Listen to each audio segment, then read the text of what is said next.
Bonjour, mesdames, mesdemoiselles, messieurs, bonjour, Nabilaï Kamara, depuis Bruxelles, chef compatriote guinéen. Voilà, donc, c'est depuis Bruxelles, hein, s'il vous plaît. Donc, j'ai ce nouveau thème d'information, chef compatriote guinéen. C'est un peu matinal, parce que maintenant, je crois qu'il est 8 heures à Conakry. J'espère que vous me suivez, que vous m'entendez également, chef compatriote guinéen. Vous pouvez me le confirmer. Si vous m'entendez, s'il vous plaît, chef compatriote guinéen. Nabilaï Kamara, depuis Bruxelles. Très bien, alors j'ai mon thème d'information, alors qui est le suivant. Le réel problème politique guinéen, comment le résoudre, ou le réel politique, le réel vrai, donc le vrai politique, le vrai, donc le vrai fond, le réel fond politique guinéen, alors, et sa solution, n'est-ce pas? Voilà, donc c'est ça mon thème d'information. Ça veut dire quoi? Je vais essayer tout simplement de parler de ce problème-là et comment il faut le résoudre, cher compteur guinéen, n'est-ce pas? Alors, c'est un peu, le thème est beaucoup plus politique, hein, c'est vrai. Alors, dans le vrai sens, mais voilà, je ferai, disons, de telle sorte que vous puissiez me comprendre très clairement, cher compteur guinéen. C'est normal, je vous dis bien, le problème politique, c'est vrai, parce que on a un véritable problème politique en Guinée. Alors, quand il y a un problème, il faut le comprendre. Si nous voulons résoudre un problème, alors il faut d'abord le comprendre, n'est-ce pas? Une fois que le problème est compris, alors, bon voilà, il y a la possibilité, effectivement, de trouver des voies et moyens pour résoudre. Mais il faut d'abord comprendre. Quand on ne comprend pas, on ne peut pas résoudre. Ça, c'est clair et net. C'est comme quand vous donnez, en fait, votre véhicule à un mécanicien. N'est-ce pas? Et quand vous allez voir votre mécanicien, vous dites, par exemple, vous dites le problème. Ah non, mais écoutez, mon véhicule ne démarre pas ce matin. Quand vous dites, là, vous signalez quelque chose qui ne va pas dans le véhicule, et le mécanicien, qui sûrement a l'expérience, dira, bon, écoutez, bon voilà, donnez le véhicule, il va essayer de voir, il va résoudre. Mais d'abord, il doit comprendre. Il vous demandera, qu'est-ce qui ne va pas avec votre véhicule? Ah, ça ne démarre pas ce matin. N'est-ce pas? Alors, c'est la même chose. Pour le problème politique guinéen, c'est vrai, nous battons depuis toujours, nous communiquons, nous dénonçons, etc., etc. Mais je crois que ce point est très important. Il faut finalement de la maturité aussi de la part des Guinéens, une véritable maturité politique, comprendre réellement le problème, parce que mon but, comme beaucoup d'autres personnes, il faut informer les citoyens guinéens. Parce qu'on a l'État, le pouvoir guinéen, l'État, avec tous ses appareils, utilise ses privilèges pour désinformer les citoyens. Et ce qui est très grave. Voilà pourquoi, chers compteurs guinéens, nous devons insister sur ce point, informer réellement les citoyens, donner la bonne information. C'est quoi le problème guinéen et pourquoi ce n'est pas encore résolu? Et comment il faut le résoudre, chers compteurs guinéens. N'est-ce pas? Très bien. Alors, je commence cela, voilà, par l'actualité. Et c'est vrai, on a Mamadi Doumbouya, finalement, qui se voile plus la face, c'est vrai, qui est un peu déchaîné, n'est-ce pas? Alors, on comprend directement le choix, n'est-ce pas, son choix. Donc, il a finalement opté pour un choix, c'est vrai.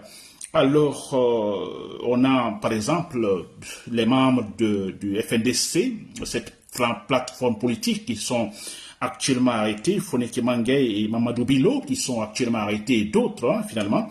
Alors, je disais hier, avant-hier, que ce n'est pas étonnant. Donc, c'était en tenant compte de l'option de Mamadi Doumbouya. Donc, il a fait un choix, et ce choix, donc, mène directement à ces formes de comportement politique. Donc, ce n'est pas étonnant, n'est-ce pas? Chers compteurs guinéens, c'est quand même dommage. C'est dommage. Alors, pourquoi dire que c'est dommage?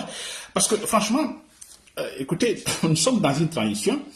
Alors, cette transition, finalement, on peut dire que ce n'est plus une transition. Parce que quand on parle de transition, c'est toujours d'un point, je dirais, de comportement politique médiocre vers un autre point de comportement politique beaucoup plus amélioré.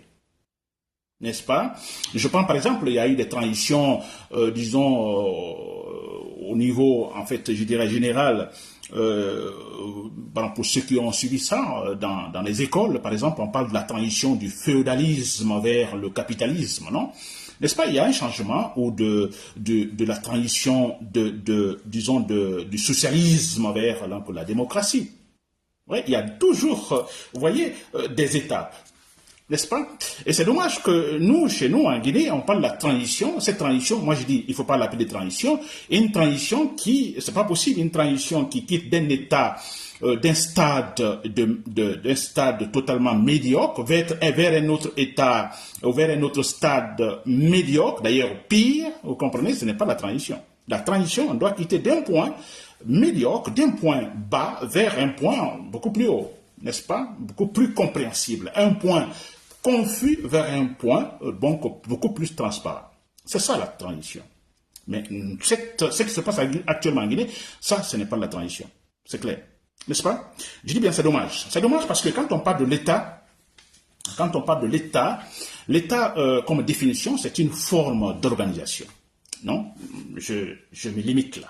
C'est une forme d'organisation, l'État. Alors, dans ça, il y a ce qu'on appelle organisation, il y a organiser une société. Alors, quand on parle d'organiser déjà, alors l'idée est claire, c'est que, bon là, il y a une certaine volonté de bien faire les choses. On organise, on met chaque chose à sa place. Il n'y a pas le hasard dans les actions. On ne fait pas les choses à tâtons. Vous comprenez, chers compatriotes? Donc, en fait, tout est, bien réfléchi. Hein? On structure les choses. Et quand on parle de structure, c'est qu'il y a un travail intelligent dedans. On veut que chaque chose soit à sa place. N'est-ce pas? C'est ça, organiser. L'organisation. Donc, l'État, vous comprenez, vous avez l'idée, l'État, une forme d'organisation qui va essayer, en fait, de permettre aux Guinéens d'atteindre leur objectif, mais en procédant ainsi, n'est-ce pas? En mettant des actes intelligents, en mettant des institutions bien structurées. C'est ça l'État, ce compteur guinéen. N'est-ce pas? Vous comprenez? Alors, cet État-là, alors, il faut le dire, c'est pas facile pour l'État, dans son état pur, d'atteindre en fait ses objectifs. Parce que la société, composée des êtres humains, alors nous sommes sensibles. Nous ne sommes pas des êtres insensibles, nous ne sommes pas par exemple des papiers ou des cailloux, n'est-ce pas? Nous sommes sensibles. Les êtres humains sont sensibles, nous réagissons. Alors si c'était par exemple des cailloux et des feuilles, non, qui ne réagissent pas. Mais l'État doit organiser des êtres humains qui sont sensibles. Donc, c'est compliqué, c'est difficile. N'est-ce pas? Et pour cela, d'ailleurs, que l'État, dans son état, l'État en soi comme forme d'organisation, dans son état pur, sans faire appel à d'autres organisations, je dirais, préalablement établies, n'est-ce pas? Ce sera difficile pour l'État de résoudre son problème. Très difficile. Par exemple, je dis, quand je parle d'autres formes d'organisation préétablies ou préconçues, par exemple la démocratie, c'est une forme d'organisation préétablie. Moi, je dirais comme une sorte de prêt-à-porter. C'est déjà fait, c'est déjà conçu, ça et là. L'État l'utilise pour améliorer son travail. N'est-ce pas? C'est pas seulement la démocratie. On a eu dans les temps ce qu'on appelle ici le marxisme, n'est-ce pas? Il y a eu léninisme. Il y a eu le fascisme, il y a, voilà. Maintenant, on parle, ou plutôt le royaume, par exemple. Hein, ce sont des formes d'organisation, moi je dirais, préconçues, n'est-ce pas? Et l'État va les utiliser pour, finalement, en fait, atteindre ses objectifs, très clairement. Vous voyez? Alors, je donne un exemple, hein, une sorte de figuration, une figure que je vais donner. Par exemple, nous prenons le téléphone. Je prends mon téléphone. Je prends par exemple un téléphone, hein, cette tablette, n'est-ce pas? Alors, je me fixe un objectif en utilisant cette tablette, disons, de télécharger de la musique, n'est-ce pas? Cette tablette, le smartphone. Je dois télécharger de la musique. Mais ce téléphone, cette tablette en soi, ne peut pas télécharger de la musique, n'est-ce pas? Elle est conçue de telle manière qu'elle ne peut pas, en soi, avec ces éléments, donc télécharger de la musique. Donc, je suis obligé d'utiliser des applications. Ces applications que je dois télécharger dans cette tablette. Quand je télécharge ces applications, alors je pourrais, par exemple, télécharger de la musique. Vous comprenez, cher compteur guinéen? Voilà, c'est un peu cela. Donc, il peut arriver, finalement, que l'application téléchargée dans mon téléphone pour télécharger de la musique, que en fait ça ne fonctionne pas. Ça ne fonctionne pas, soit parce que l'application, je ne sais pas l'utiliser, je ne la comprends pas bien, vous comprenez? Ça c'est un. Ou soit l'application, elle est bonne, mais donc dans mon téléphone, il faut un travail donc préalable, c'est-à-dire un problème de place. Il n'y a pas assez de place, donc il faut des fichiers, il y a des fichiers inutiles qu'il faut en fait supprimer pour que mon application, l'application que je place pour télécharger de la musique puisse fonctionner réellement. Je ne sais pas si vous me suivez, s'il vous plaît. Vous voyez? Alors, voilà, ce sont des options. Donc, l'application ne fonctionne pas parce que je ne la comprends pas. Donc, je dois demander sûrement l'aide pour qu'on m'explique bien, n'est-ce pas? Et une fois qu'on m'explique bien, voilà, je peux faire ce que je veux.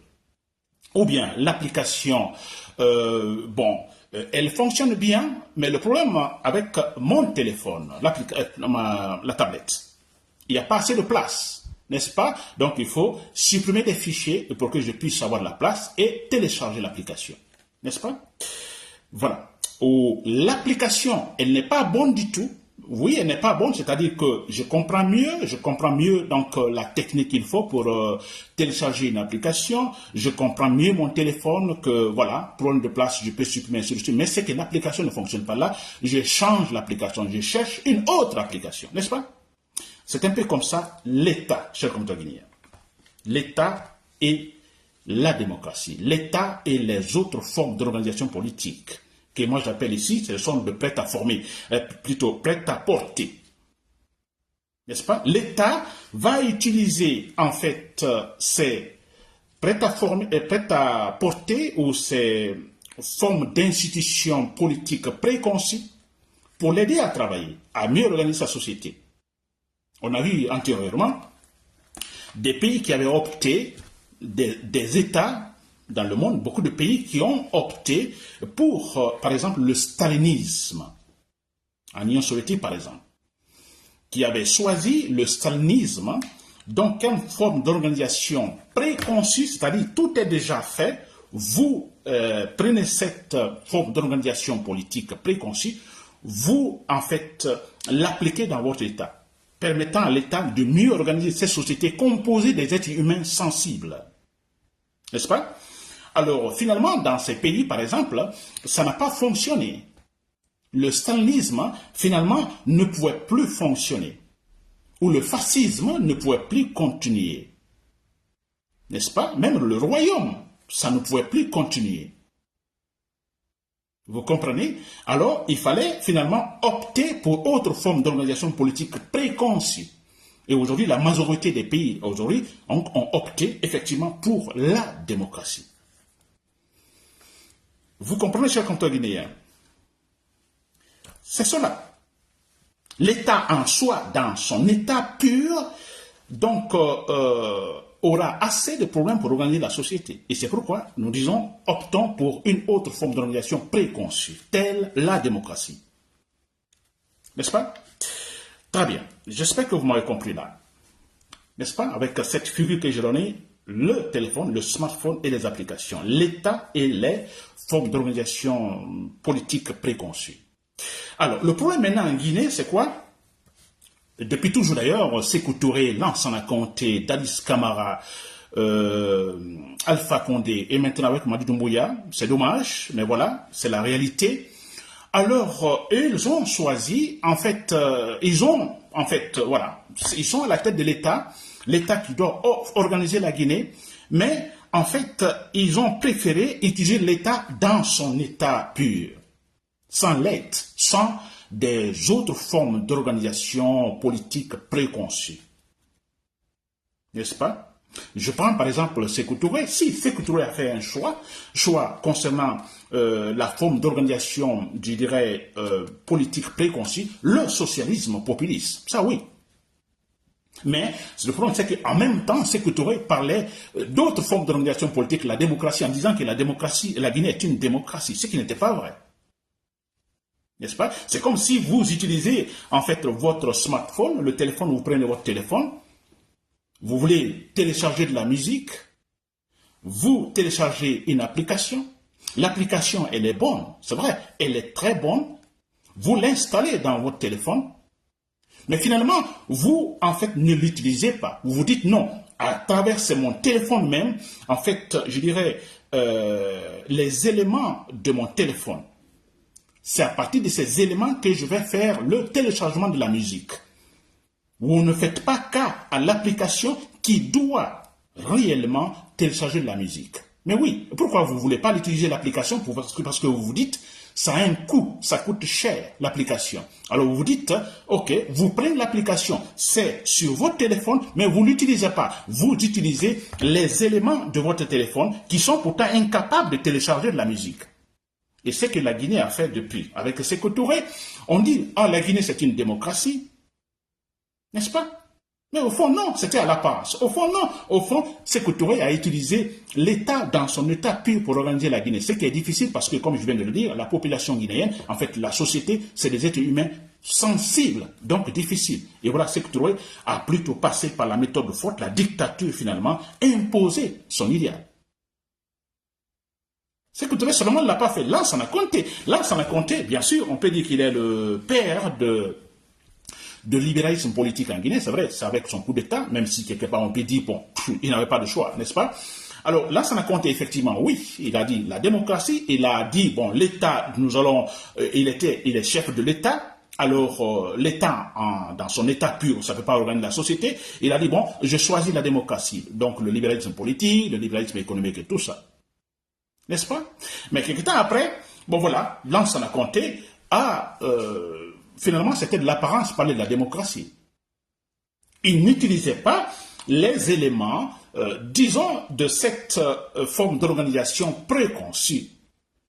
N'est-ce pas? Il a acheté le prêt-à-porter, mais sans l'utiliser, il continue à utiliser, donc, voilà, l'habillement, disons, local, qui n'est pas, en fait, mieux placé pour organiser la société, qui n'a pas de force pour organiser la société. N'est-ce pas? Donc Lansana Conté parlait de la démocratie, mais c'était à l'apparence. Finalement, il a aussi opté pour, disons, l'utilisation de l'État dans son état pur. Et dans son état pur, ça veut dire quoi? Bon, écoutez, face aux citoyens, aux êtres humains sensibles, bon, écoutez, la force physique a été utilisée, les mensonges utilisés, la propagande utilisée par Lansana Conté. C'est cela. Vous voyez? Donc tout ça, la trahison.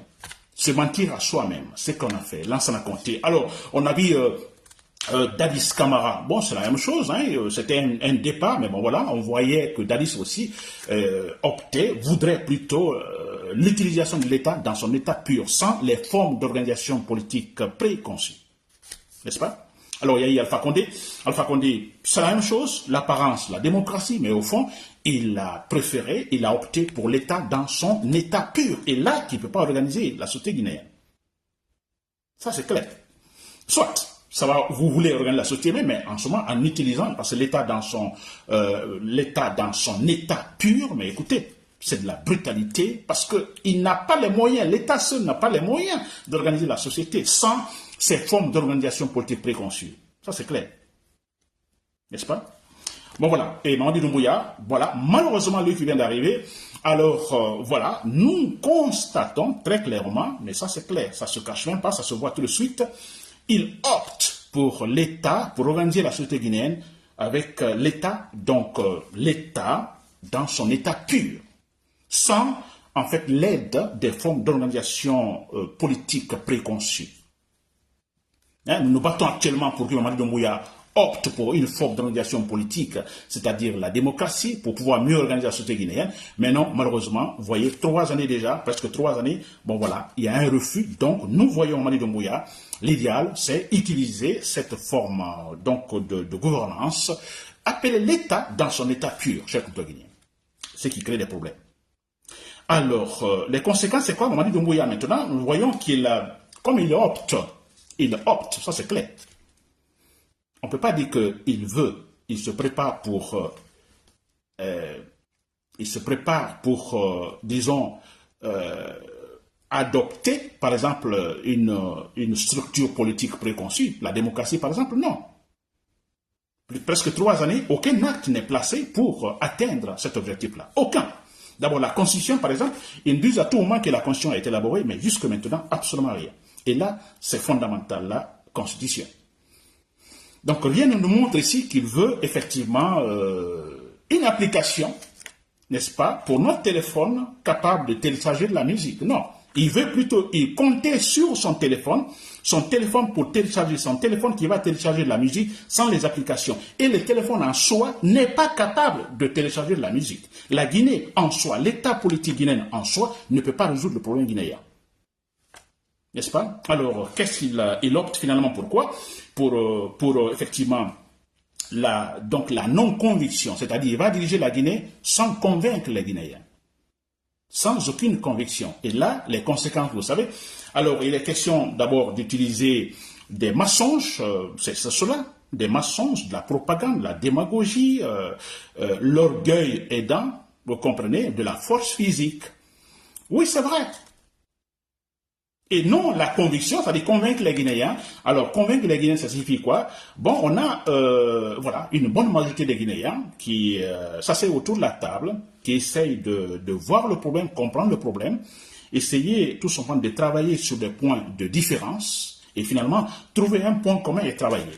Non, ce n'est pas ça. Et finalement, qu'est-ce qui se passe, cher Moutouria? Ce qui est très grave, regrettable, c'est vrai, c'est que Mamadou Doumbouya, voilà, pour ce complexe d'infériorité, parce que là, il faut le dire, que je devais dire depuis le départ, il y a un problème de complexe d'infériorité chez tous ces présidents guinéens.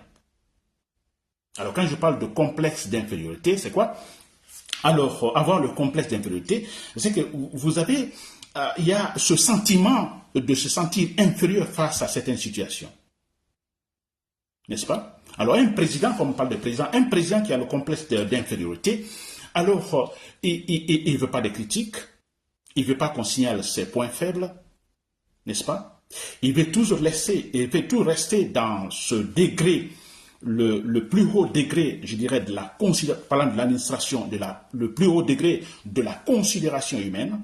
Parce qu'en Guinée, par exemple, quand quelqu'un est ministre et président, bon Dieu, il se voit différent, il n'est plus comme les autres.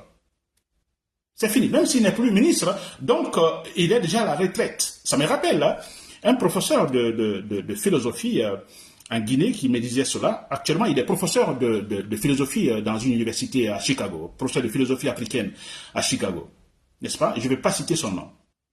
Alors, il était en Guinée à un moment donné, au temps de Lansana Conté, il est arrivé, il travaillait au ministère de l'Éducation. N'est-ce pas? Il était bien placé au ministère de l'Éducation. Mais c'est quelqu'un qui pourrait facilement être ministre, parce qu'il est il est très bien formé quand même. N'est-ce pas? Alors il me disait, moi je le disais, parce que moi en ce moment je venais de terminer les études, je faisais mon stage donc à travers des différents ministères à Conakry, n'est-ce pas? C'est lui qui me guidait, vous comprenez? Alors moi je disais, M. Ndao, mais j'ai déjà cité son nom. Alors je disais, mais écoutez, pourtant vous pouvez être ministre, vous avez de très bonnes idées. N'est-ce pas? L'expérience américaine, voilà tout ça. Alors, il me disait, Nabi, non, écoutez, je ne veux pas être ministre. Vous comprenez? Il dit, non, je ne veux pas être ministre. Parce que, écoutez, quand tu es ministre tout à l'heure, tu n'es plus ministre, tu es comme à la retraite. Vous voyez ce complexe d'infériorité de la part d'un professeur universitaire qui a bien étudié, mais qui a ce complexe. Il s'est dit, être ministre, quelques temps après, il n'est plus ministre. Alors, il dit, mais écoutez, je serai comme à la retraite. Mais pourquoi à la retraite, monsieur? Vous étiez professeur avant d'être ministre, mais retournez dans les universités, donner des cours. Pourquoi la retraite, s'il vous plaît? N'est-ce pas? Donc, je disais que le complexe d'infériorité, de Mamadi Doumbouya, par exemple, de tous ces chefs d'État que nous avons connus, alors ils vont utiliser l'État et tous ses appareils pour soigner ce problème de complexe d'infériorité. Uniquement cela.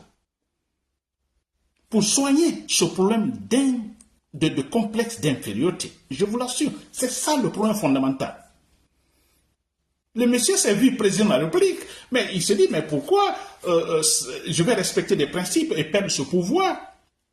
Dégringoler jusqu'à un stade, vous comprenez, au stade de mes subordonnés, ceux qui étaient mes subordonnés. Vous voyez, il y a ce complexe, je vous assure, d'infériorité. Et ça, c'est le grand problème. Quand je parlais tout à l'heure du problème, dans mon thème, le problème fondamental, mais c'est cela, je vous assure. Le complexe d'infériorité. Je suis déjà président, j'ai atteint le haut niveau, disons, de la considération humaine, parlant de la politique, vous voyez, l'échelon, ou de la hiérarchie, par exemple. Alors, j'ai atteint là, mais écoutez, Pourquoi je vais quitter? C'est le problème. Sékou Touré a eu ce même complexe donc d'infériorité. Il est resté jusqu'à sa mort. Il ne pouvait pas, Sékou Touré ne pouvait pas imaginer voilà, qu'un jour arrive, un de ces jours arrive, il n'est plus président de la République. Il a la retraite, disons, voilà. Non, il ne peut pas supporter. Non, jamais. C'est un complexe d'infériorité. Là, ça a compté la même chose. Il ne pouvait pas supporter. Il a plutôt préféré, n'est-ce pas, alors se contredire, c'est vrai, même si on l'a dit, il est l'initiateur de la démocratie libérale en Guinée, mais oui, à un moment donné, frappé par ce complexe d'infériorité, il a préféré retoucher la Constitution, faire une Constitution sur mesure pour pouvoir se maintenir là, sauver son complexe d'infériorité. Il est resté, il est mort. N'est-ce pas? Alors, on a eu Dadis Camara, la même chose, j'ai dit l'autre fois, Dadis Camara, la même chose. Si Dadis Camara n'avait pas ce problème de complexe d'infériorité, franchement, je me dis, non, il n'aurait pas connu ce qui lui est arrivé, mais c'est vrai. Jamais. Sékouba Konaté, la transition, oui. Sékouba Konaté, on dira, il a laissé le pouvoir, n'est-ce pas? Mais Sékouba Konaté n'avait pas de choix. Il n'avait pas le choix. Il devait laisser le pouvoir. Bien sûr, il y a eu des propositions de la part des organisations internationales, mais Sékouba Konaté n'avait pas le choix. Après ce qui venait de se passer avec Dadis Camara, il n'avait pas le choix. Il ne pouvait pas oser dire je vais garder le pouvoir. Il était obligé d'accepter les propositions des organisations internationales pour laisser le pouvoir. N'est-ce pas? Et Alpha Condé, la même chose. Alpha Condé, alors, très d'ailleurs, lui, beaucoup d'ailleurs, parce que lui c'était un faux, toute sa personnalité alors résulte de la fausseté Alpha Condé, alors lui c'était encore plus grave, n'est-ce pas? Alors le complexe d'infériorité, il ne pouvait pas en aucun cas imaginer, il a plutôt préféré donner des discours de guerre en disant les Peuls, vous êtes des étrangers en Guinée pendant les campagnes. Vous voyez? Tellement il veut soigner son complexe d'infériorité, rester au pouvoir quand même, pour toujours. Et voilà pour ce qu'il a conditionné à revoir la Constitution pour se maintenir au pouvoir, et puis voilà comment il est parti. N'est-ce pas, chers compatriotes? Mamadi Doumbouya, la même chose. Mamadi Doumbouya pouvait, quand il venait de prendre le pouvoir, être beaucoup plus simple, très proactif, pas se compliquer la vie. Je vous dis, sans se compliquer la vie, ne pas avoir ce complexe d'infériorité, organiser les choses, se retirer.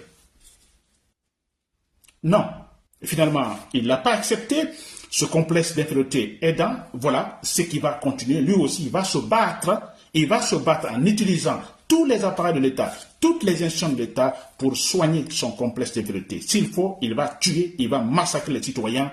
Tout ça pourquoi? Pour soigner son complexe d'infériorité, chers compatriotes guinéens. Arrêtons d'être complexés, chers compatriotes guinéens. Ça ne nous arrange pas. C'était Nabil Camara depuis Bruxelles, mais quand je dis complexe d'infériorité, quelle est la solution? Quelle solution? Le problème est signalé. Quelle est la solution? La solution, là, je ne vais pas être long là-dessus parce que je le dis à tout moment. Que faut-il faire face à un président qui souffre d'un complexe d'infériorité? Que faut-il faire face à un président qui utilise tous les appareils de l'État pour seulement sauver son complexe d'infériorité? Que faut-il faire, chers compatriotes guinéens? Vous avez sûrement votre réponse. Moi, ma réponse est très claire et je vous le dis, on n'a pas besoin d'aller s'asseoir dans une classe de sciences politiques pour le dire, le prévoir et l'expliquer rationnellement. Parce qu'on ne peut pas le convaincre, Mamadi Doumbouya. On ne peut pas le convaincre, dire, bon, comment? Lansana Conté, on ne peut pas le convaincre. Il a préféré rester jusqu'à sa mort. N'est-ce pas? Dadis Camara, la même chose. Sékouba Konaté, la même chose. Alpha Condé, la même chose. Alpha Condé, que voulez-vous? Pensez-vous qu'Alpha Condé, en le proposant avant la proposition de son troisième mandat, n'est-ce pas? La préparation de son troisième mandat, en disant, bon, monsieur Alpha Condé, bon, écoutez, nous vous garantissons, en fait, voilà, un après-présidence, je dirais, beaucoup plus, je dirais, sécurisé financièrement, n'est-ce pas? Alors, pensez-vous qu'il aurait accepté? Non! Il y a le complexe d'infériorité, il ne veut pas se voir diminuer. Pour lui, ne plus être président, c'est se voir diminuer. N'est-ce pas? Mais c'est cela. Alors, qu'il faut-il faire face à un président qui a le complexe d'infériorité? La seule solution, vous voyez, ils sont têtus. Donc, la seule solution, s'il vous plaît, il faut prendre les armes. C'est tout. Il faut prendre les armes. Il n'y a pas autre chose. Surtout quand on dit Doumbouya, c'est un militaire, il faut les armes. Il faut le faire quitter militairement. On dira, Nabil a écouté, au coup d'État, ça sera coup d'État après coup d'État. Non, continuons ainsi. Dadis a déconné, n'est-ce pas? Alpha Condé a déconné, Mamadou Doumbouya va déconner. On verra, celui qui viendra ici va faire la même chose. Parce que là, il est averti. Allons-y comme ça, n'est-ce pas? Et vous verrez, à un moment donné, tout sera clair. On aura finalement ce qu'on appelle ici la maturité politique, cher compte guinéen.